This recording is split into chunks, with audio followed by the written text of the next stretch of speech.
Dando prosseguimento ao conteúdo estudado na aula anterior, vamos agora compreender as principais características da gestão de processos e da gestão de projetos e respectivas contribuições para o cumprimento dos planos de ação e para a institucionalização da prestação de serviços públicos, bem como examinar os diversos aspectos das gestões de carga e capacidade na prestação de serviço público, considerando as categorias básicas desses serviços. A administração e a engenharia de produção são duas áreas do conhecimento que servirão de base para compreender melhor as etapas de planejamento e de execução do ciclo PEAC para a gestão operacional.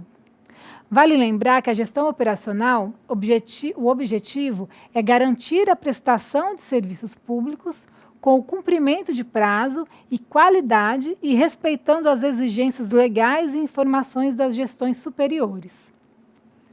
A variedade de serviços públicos exige uma diversidade de ações operacionais necessárias para a realização dos atendimentos aos diversos usuários e beneficiários desses serviços.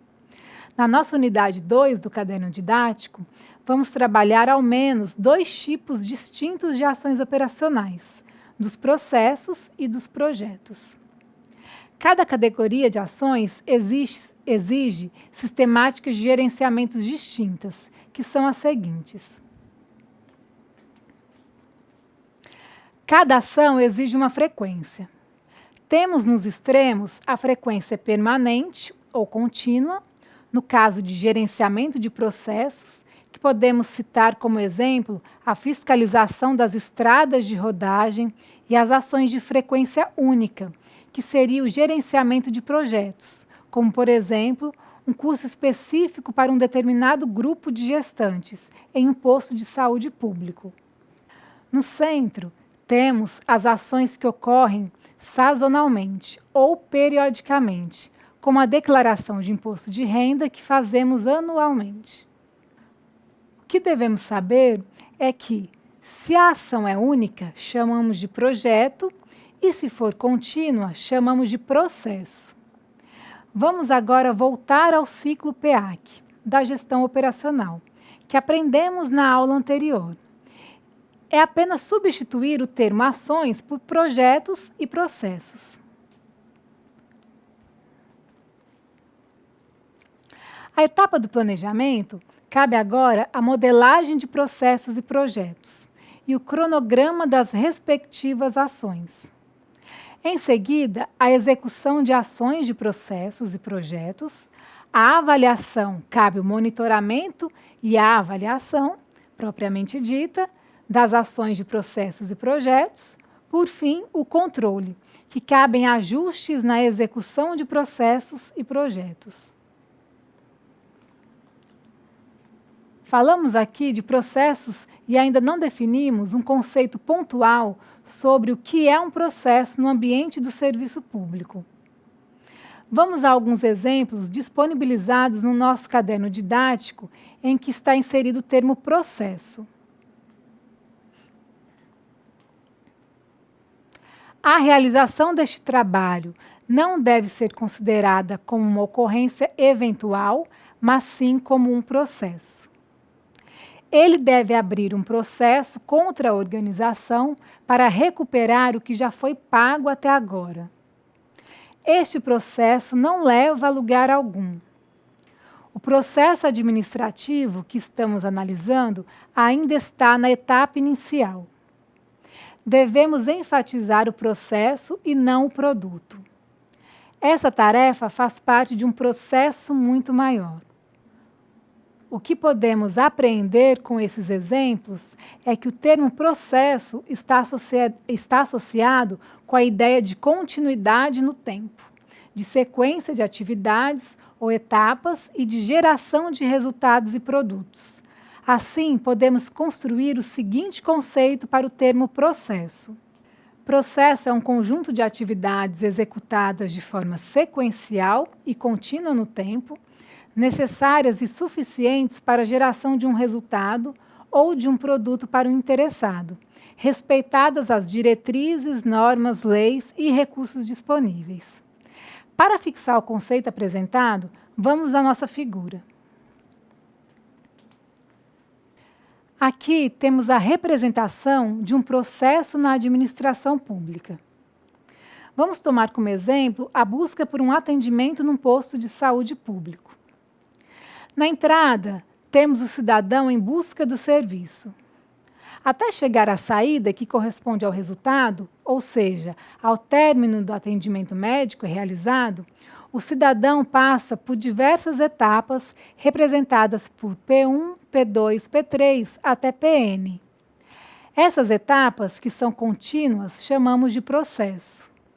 Desde a recepção, cadastramento, atendimento médico, fornecimento de remédio e a sua liberação. Os processos podem ser acionados de forma exógena, pelo interessado, o que seria uma ação por demanda, gerando então processos a pedido. Ou então acionados de forma endógena, por planos de ação, produzindo então processos programados. Pode acontecer das duas situações ocorrerem para uma mesma prestação de serviço, que chamamos de processos híbridos. Temos aí 3 tipos de processos: o processo a pedido, o programado e o híbrido.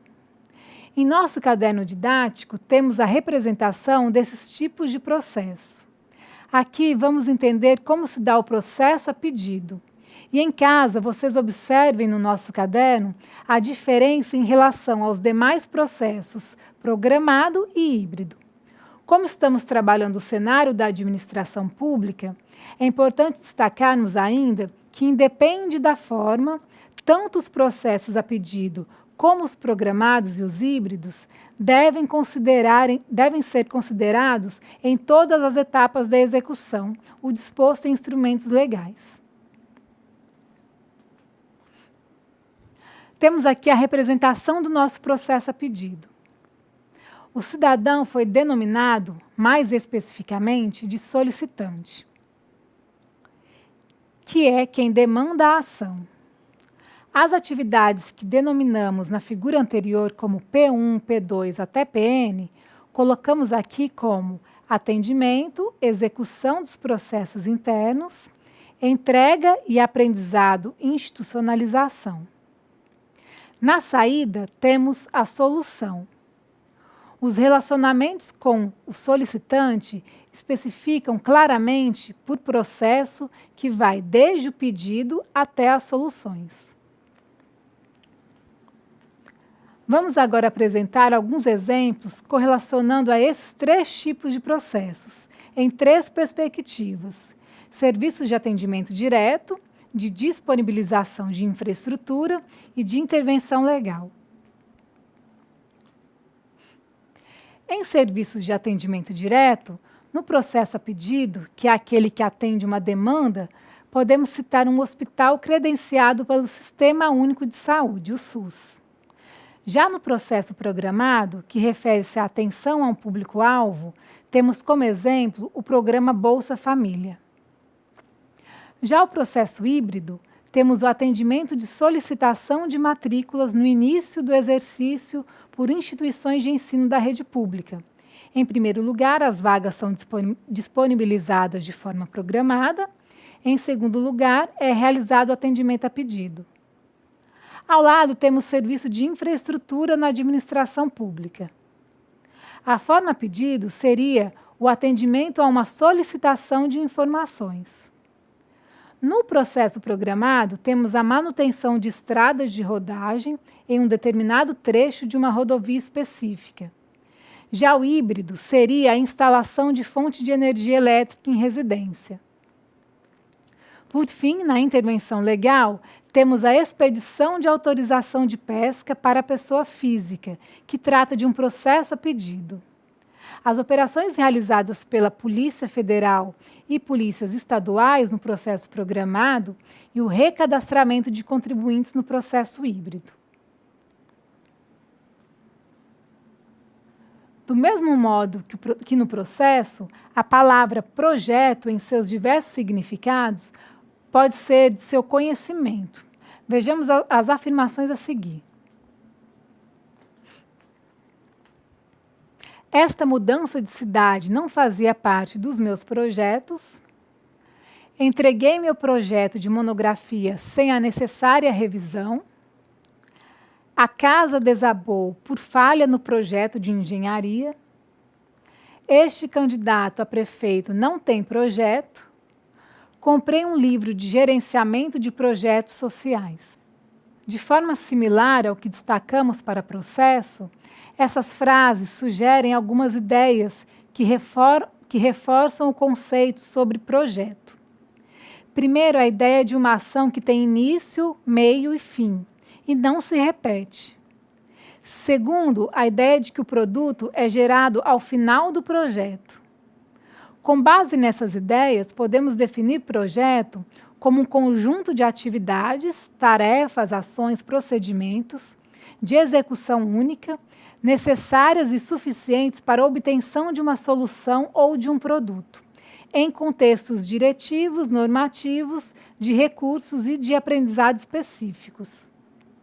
O projeto pode ser elaborado para melhorar as relações entre cidadão e organização, com o treinamento do solicitante e do atendente, ou utilização de recursos tecnológicos na execução das atividades dos processos, ou revisão dos atuais procedimentos executados manualmente, entre outros.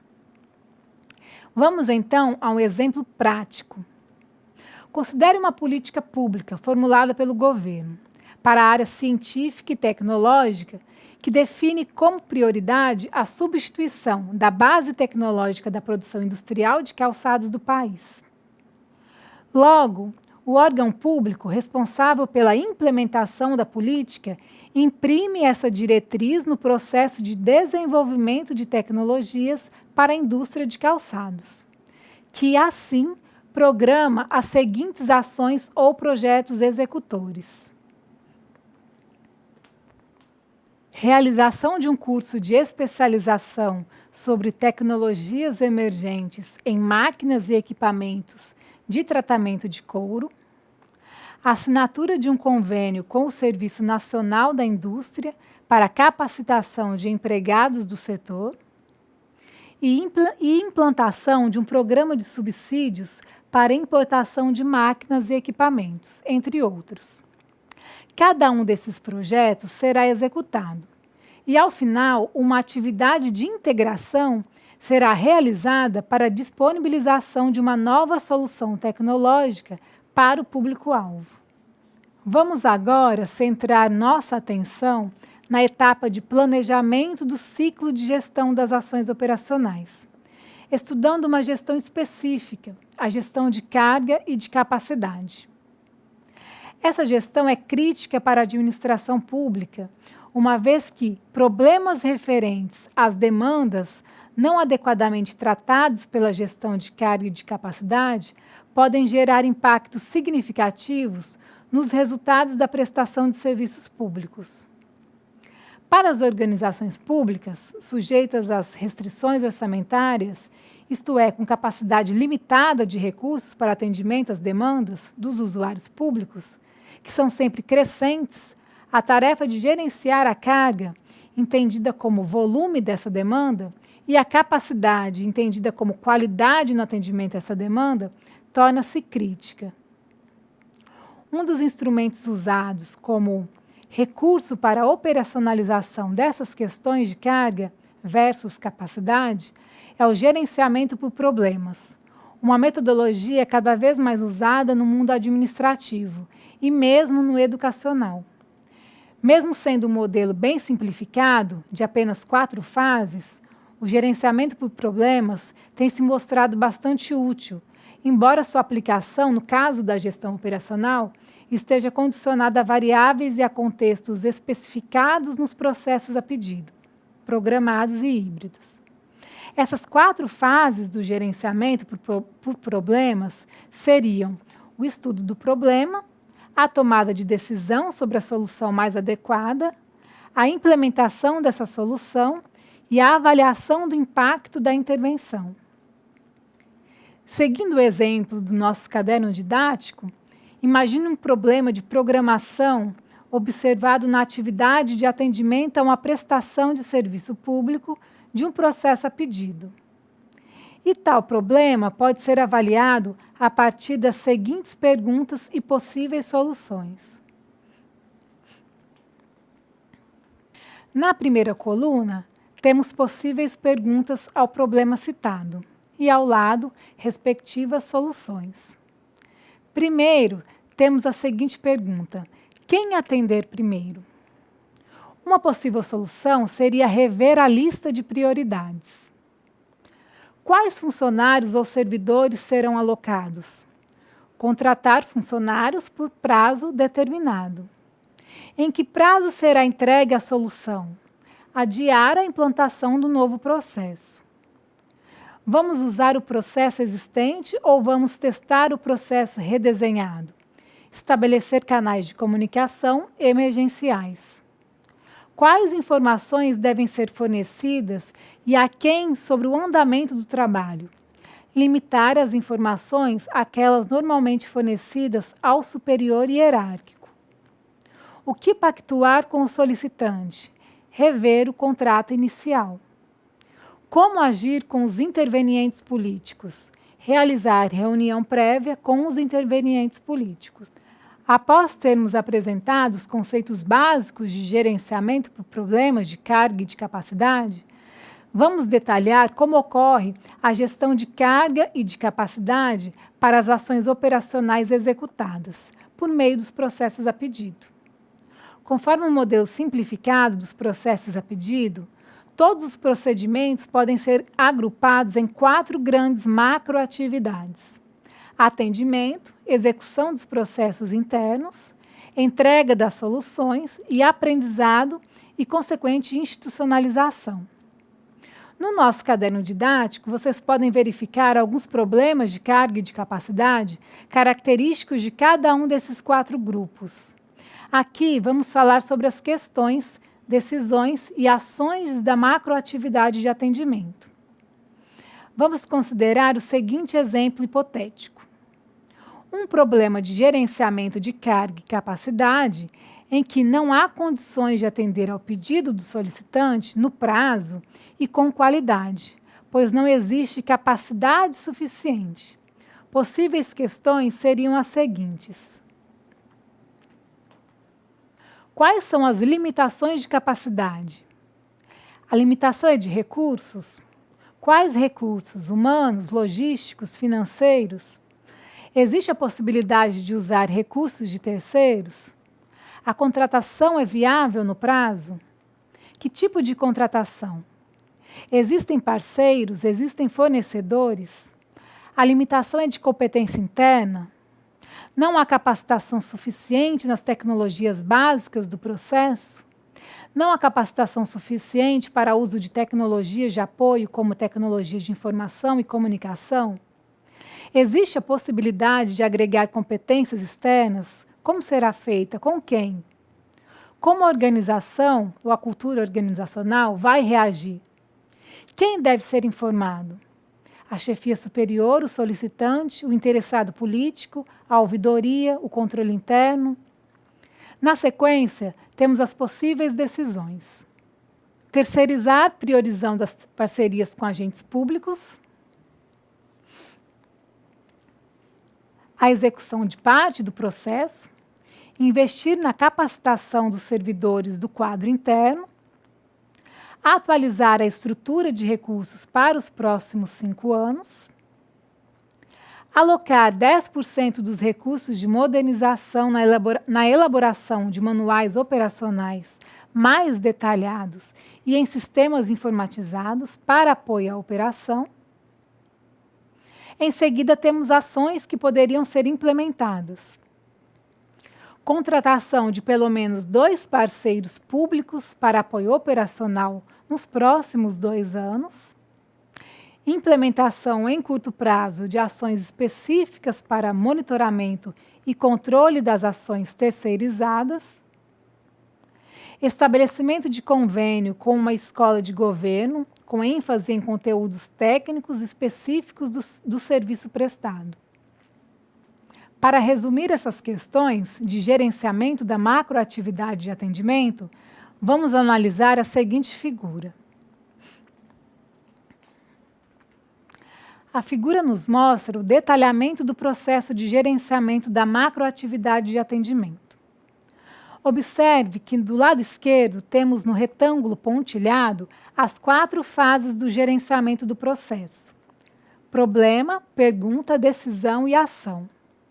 Note ainda como essas fases formam um ciclo, mostrando uma seta de aprendizado gerencial, com origem nas ações implementadas e destino em todas as 4 fases do gerenciamento de problemas. Verifique que entre o pedido do solicitante e a solução, temos os processos internos. Logo, verificada a ação a ser realizada, a mesma perpassa por processos internos, como, por exemplo, a infraestrutura de recursos. Porém, estando tudo ok, o problema é claramente solucionado. Contudo, a macroatividade dos processos internos pode requerer ajustes. Afinal, pessoas podem se ausentar, as máquinas podem quebrar, os softwares podem não funcionar, a energia pode faltar, entre outros problemas não previstos. E, além desses, as reservas técnicas previstas podem não ser suficientes.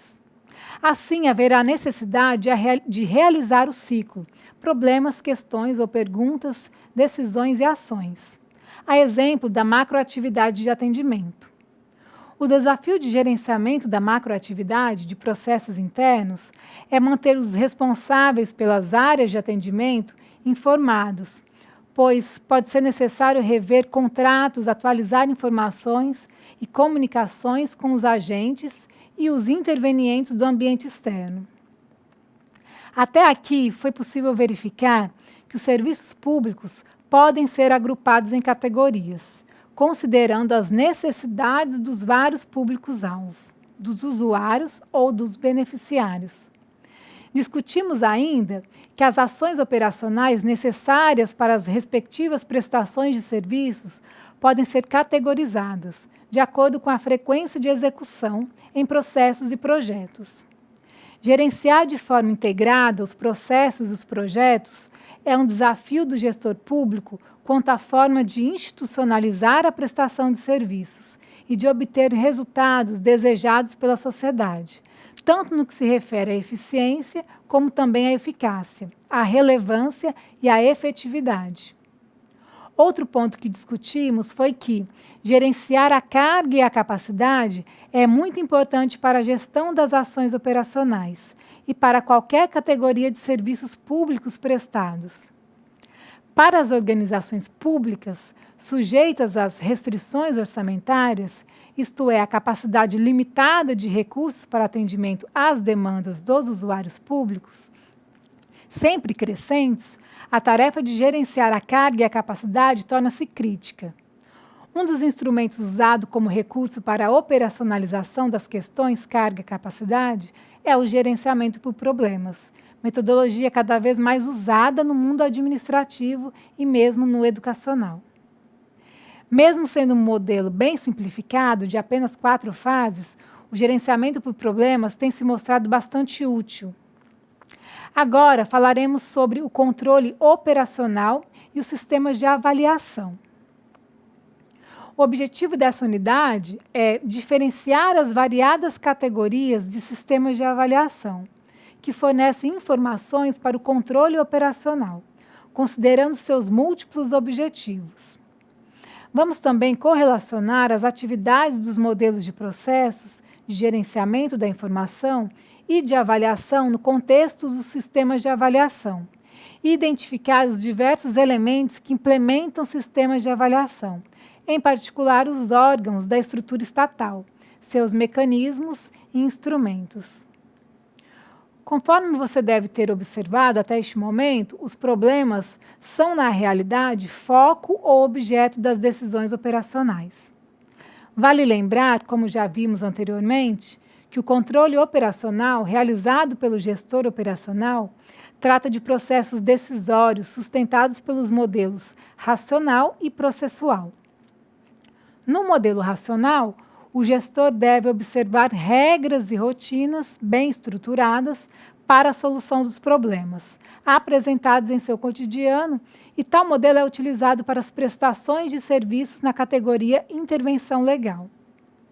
Já o modelo processual é aplicado na prestação de serviços públicos, de atendimento, a exemplo das intervenções de fiscalização ambiental e do atendimento em hospitais públicos.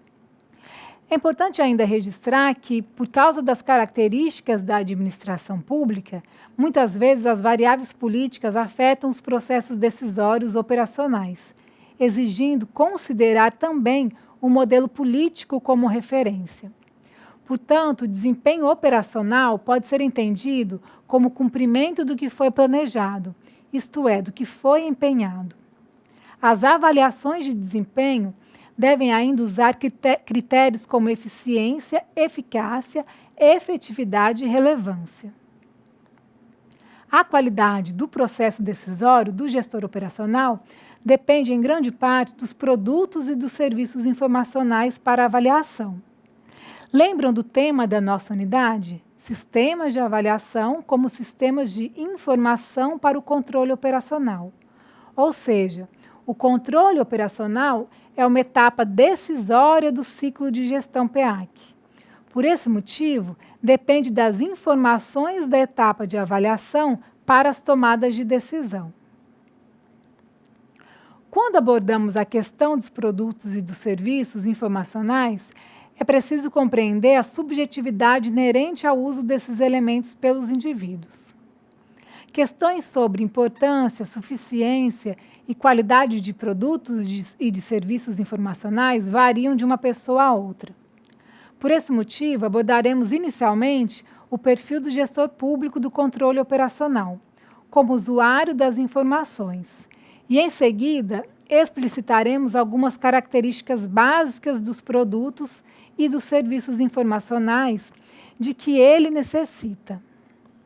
Para o caso de gestores que tomam decisões típicas do controle operacional, tratando de problemas que vão além do modelo racional, com suas regras bem estruturadas e com exigências de atuação em tempo real, as abordagens tradicionais têm se mostrado inadequadas, enquanto as mais modernas ainda não são amplamente usadas. Esse fato é traduzido na fala de gerentes e de supervisores que reclamam da qualidade das informações disponibilizadas pelos sistemas de informação, que apoiam as suas decisões. De acordo com o nosso entendimento de que a etapa de avaliação é um sistema de informação que objetiva atender à etapa de controle operacional, a reclamação anterior se estende a todos os elementos que integram os sistemas de avaliação, isto é, às organizações, aos mecanismos e aos instrumentos de avaliação como sistemas de informações gerenciais. Eles não estão sendo capazes de atender com qualidade às demandas dos gestores operacionais na gestão pública contemporânea. A consequência, nesse caso, é que as decisões são tomadas, ora de forma intuitiva, ora baseada em informações incompletas ou defasadas ou inadequadas ao uso, comprometendo a qualidade da gestão pública. Por outro lado, é possível que os gestores operacionais não estejam aproveitando as potencialidades dos sistemas de informação existentes, que às vezes revelam problemas cuja consideração levaria a necessária mudança de processos. Concluindo, podemos afirmar que, para os sistemas de avaliação na gestão operacional pública se tornarem efetivos como fornecedores de insumos informacionais ao controle operacional, são necessários que esses produtos sejam estudados e desenhados ainda na etapa de planejamento do ciclo PEAC, considerando os perfis e o comportamento informacional dos gestores. Mas, como você pôde perceber, considerando a variedade de perfis desses decisores, o desafio maior é traçar um perfil básico de usuário e de suas necessidades de informação, o mais próximo possível desse público-alvo. Face à dificuldade de estabelecer consenso a respeito dos conceitos dos critérios, das áreas de resultados ou das dimensões de avaliações, Vamos agora compreender o entendimento sobre eficiência, eficácia, efetividade e economicidade, que é o mais utilizado, em particular nas avaliações operacionais realizadas por órgãos de controle da administração pública.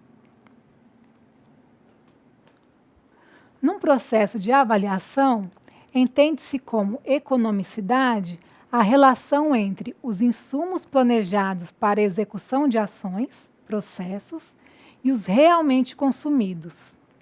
Logo, algo atende o critério de economicidade se é econômico, se consome pouco. Em seguida, temos o conceito de eficiência. Um serviço é eficiente quanto maior a sua produtividade, ou seja, o que pode ser gerado em quantidade de produtos com a quantidade de insumos utilizados. Temos ainda o conceito de eficácia, ou seja, serviço é eficaz se o que foi planejado foi alcançado. Por fim, a efetividade, os resultados imediatos, bem como os impactos obtidos pela execução das ações. Um dos elementos informacionais mais usados nas avaliações operacionais são indicadores bastante estudados por vocês na disciplina Indicadores Socioeconômicos.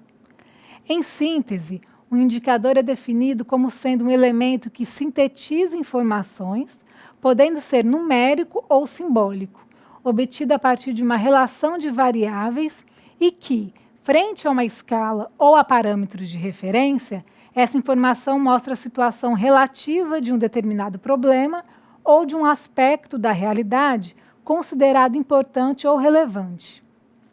E a partir do resultado desse elemento informacional, fica possível decidir e orientar as ações. No contexto operacional, podemos afirmar que um indicador operacional será tanto mais adequado ou qualificado para o controle operacional, quanto mais qualificados forem os dados disponíveis e os critérios utilizados para a sua definição, pois é possível obter-se um bom indicador se os dados ou os métodos utilizados forem ruins. De acordo com os entendimentos expostos na seção Critérios de Avaliação Operacional, o número reclamações seria um indicador do critério de eficácia da prestação de serviço, pois está implícito que o desejado ou planejado seria 0 reclamações. Outro indicador de eficácia poderia ser o volume de atendimentos realizados face ao planejado para o mesmo período. Podemos escolher como indicador de eficiência do processo de atendimento aos usuários o número de atendimentos realizados por profissionais de saúde de um hospital, ou o número de atendimento por leito ou o número médio de atendimentos conclusivos por dia. Você pode notar que profissionais de saúde, leitos e tempo são considerados insumos e o número de atendimentos são os resultados ou os produtos. Um indicador de economicidade poderia ser o preço médio de aquisição de um determinado insumo crítico para o atendimento aos usuários, face aos preços praticados no mercado, ou a quantidade consumida desses insumos face à quantidade planejada, para o mesmo número de atendimentos.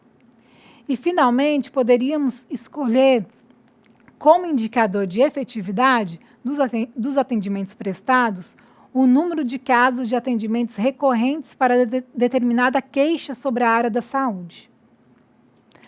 Nessa unidade, apresentamos temas relacionados ao controle operacional e aos sistemas de avaliação. Definimos que o controle operacional é muito importante tanto para corrigir as disfunções como para propiciar oportunidades pessoais aos gestores operacionais e aprendizado às organizações que prestam serviços públicos.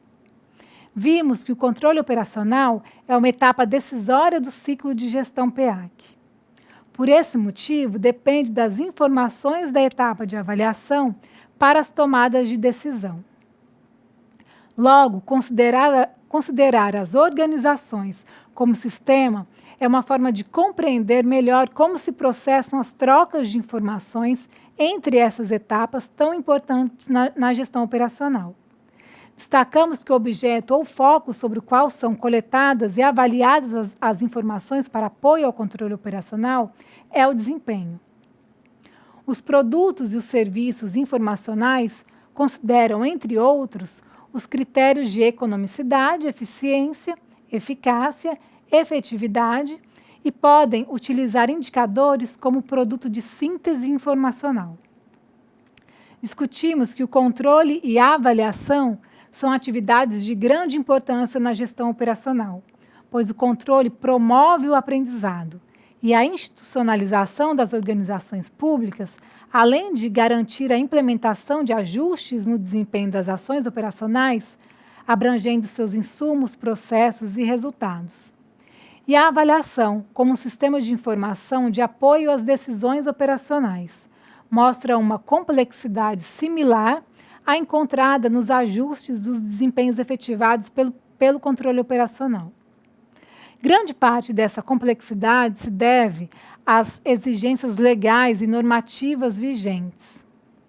Por fim, vimos que na administração pública, os sistemas de avaliação, quase sempre denominados de sistemas de controle, apresentam estruturas organizacionais específicas e um arcabouço legal normativo também complexo e de difícil integração para gestores sem formação jurídica. Por isso, a necessidade de assessoramentos específicos de profissionais nessa área de conhecimento. Encerramos a nossa disciplina com um breve retrospecto. Na unidade 1, Introdução à Gestão Operacional, abordamos a importância da etapa de controle nos 3 ciclos de gestão, das políticas públicas, dos planos e programas e das ações operacionais. Vimos também as diversas modalidades de controle praticada pelo Estado e pela sociedade e seus objetivos, nos contextos legal e formal. Estudamos ainda a etapa de controle do ciclo de gestão PEAC. Na unidade 2, Gestões Operacionais Críticas, colocamos nosso foco nas ações que viabilizam a prestação de serviços públicos em uma perspectiva de análise dos trabalhos realizados. Apresentamos a você a visão processual, processos e projetos das atividades realizadas e também a importância da gestão de carga e de capacidade, estudo que contempla as etapas de execução e de planejamento do ciclo de gestão PEAC. E agora, nesta última unidade, o controle operacional e os sistemas de avaliação, usamos também a visão processual das ações, que implementam a prestação de serviços públicos, a avaliação do ciclo de gestão PEAC, identificando as informações e as respectivas fontes necessárias ao exercício do controle e caracterizando os sistemas e as infraestruturas, órgãos, mecanismos, instrumentos que fornecem essas informações. Bons estudos e até um próximo encontro.